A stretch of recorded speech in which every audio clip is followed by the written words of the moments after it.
Did having children or daughter change you in any way?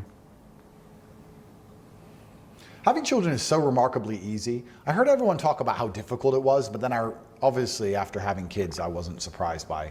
Most people find everything difficult. Going to the gym is difficult, making money is difficult, waking up is difficult, not being a lazy idiot is difficult. Having kids is easy. You make sure that they don't eat too much food, and you make sure they do as you say, and you make sure they say please and thank you. I'm not trying to belittle it, but how difficult is it to raise a 3-year-old? Say thank you. Thank you. Okay, sit down. Sit down. Quiet. Okay.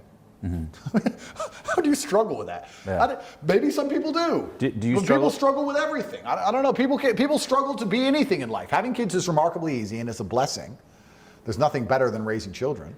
Did it soften your heart, or did you find like yourself like growing in terms of the tenderness with the child or any of that? I always knew I'm a soft person. I'm a nice person. I get that vibe from you. Yeah, that people have a judgment, like they judge you as a whole based on your political philosophies, and that's who Andrew is as a whole. You know, they miss the tenderness. Of course, but as a man, if you don't have that edge, if you don't have that competitive or combative edge, then what's the point in being tender at all anyway? Right. What's the point in me loving my kid if I won't kill the people who try and hurt her? Right. What's the point? I mean, maybe there's some men out there who are weak and would say, oh, I'm really loving. Okay, that's great until shit hits the fan. Then your love's worth nothing. My love's worth something because I'll go charge at gunfire. Your love isn't worth anything. If you're not combative as a man, then your love means nothing anyway. So you need to have that edge to you. I love my children, absolutely, but I'm also not going to take any crap from them or anyone else. I'm not going to negotiate with a child. Right. My child are going to do as I say, and they're going to be versions of me, the masculine version or the feminine version of me, and they're going to be raised to my creeds, how I believe they should be raised. They're not the government's kids, and they're not YouTube's kids, and they're not school's kids. They're mine. And if I say something is right and wrong, that's how they're going to act. And I'm not apologizing for that. I'm not sitting here saying, people say to me, well, what if they don't want to? What if they want to be different? What do you mean they? What if they're 7. Since when do they get to decide how the world works? At 7. At 7, I was an idiot.